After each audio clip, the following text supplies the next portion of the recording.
नमस्कार दोस्तों, आज मैं आपको जेठ मास में पीपल सींचने की कहानी सुनाने जा रही हूँ। जेठ के महीने में पीपल सींचने की कहानी सुनने से घर में अन्न धन का भंडार होता है और घर में सुख शांति आती है, अच्छा पुत्र होता है। और इसकी जब हम पीपल की कथा जेठ के महीने में सुनते हैं तो उसका फल मिलता है। तो चलिए शुरू करते हैं पीपल की कहानी। तो प्रेम से बोलिए विष्णु भगवान की जय। दोस्तों, कहानी शुरू करने से पहले आप सभी से अनुरोध है, जो लोग चैनल में नए हैं वो वीडियो को लाइक कर चैनल को सब्सक्राइब अवश्य कर दें। एक समय की बात है, एक गांव में दो भाई एक साथ रहते थे। बड़ा भाई बहुत ही चालाक था। वह छोटे भाई से खेत का सारा काम कराता था और मुनाफे में से भी उसको कम ही देता था। दोनों की शादी हो गई थी। घर में बड़ी बहू बड़ी ठाठ से रहती थी और छोटी बहू से घर का सारा काम कराती थी। एक दिन उनके घर एक बूढ़ी औरत आई और बोली, मुझे खाना खिला दो, मैं कई दिनों से भूखी हूँ। बड़ी बहू घर से निकली और बोली, अम्मा हमने तो अपना हिस्सा खा लिया, आप छोटी बहू से मांग लो। छोटी बहू ने कहा, बूढ़ी अम्मा मैंने अभी भोजन नहीं किया है, आप बैठिए मैं आपके लिए भोजन लाती हूँ। छोटी बहू ने अपना भोजन लाकर बूढ़ी अम्मा को खिला दिया। बूढ़ी अम्मा ने बताया कि कल से जेठ का महीना चालू हो रहा है, अगर तुम अन्न धन का भंडार चाहती हो तो कल से पीपल तुलसी सींचना और प्यासे को पानी पिलाना। पूर्णिमा तक तुम्हारे पुण्य का फल तुम्हें मिल जाएगा। यह सारी बातें बड़ी बहू सुन रही थी। बड़ी बहू बूढ़ी अम्मा से बोली, हमें भी अमीर होने का कोई उपाय बताएं।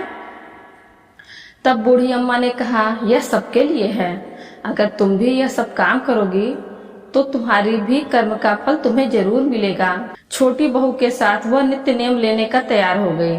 सुबह बड़ी बहू नहा धोकर 2 घड़ों में पानी लेकर बड़ पीपल तुलसी सींचने चल पड़ी। बड़ी बहू ने बड़ पीपल तुलसी सींचा और कोई मिल गया तो पानी पिला दिया, नहीं तो वही गिराकर घर आ जाती।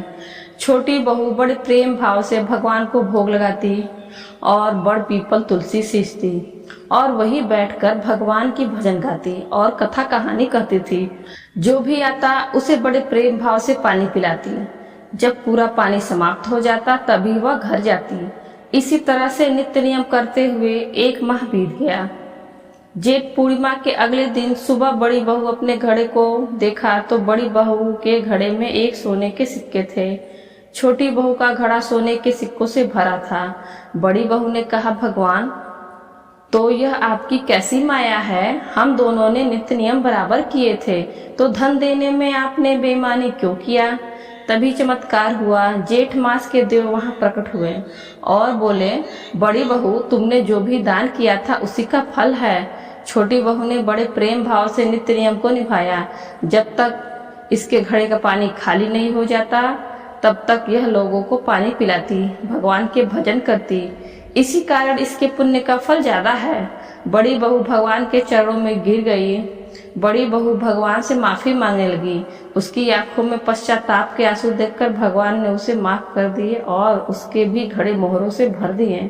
अब दोनों बहुएं एक साथ बड़े प्रेम भाव से रहने लगी, भगवान के भजन कीर्तन करती और उनकी कथा कहानी करती।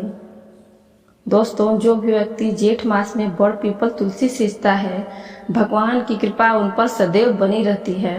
दोस्तों, वीडियो अच्छी लगी हो तो वीडियो को लाइक करें और ज्यादा से ज्यादा अपने मित्रों के साथ शेयर करें और बेल आइकन दबाना ना भूलें, जिससे आगे आने वाले वीडियो की नोटिफिकेशन आपको सबसे पहले मिल सके। और इसी तरह के वीडियो देखने के लिए हमारे चैनल हिंदी कहानी नई पुरानी को सब्सक्राइब करें। धन्यवाद।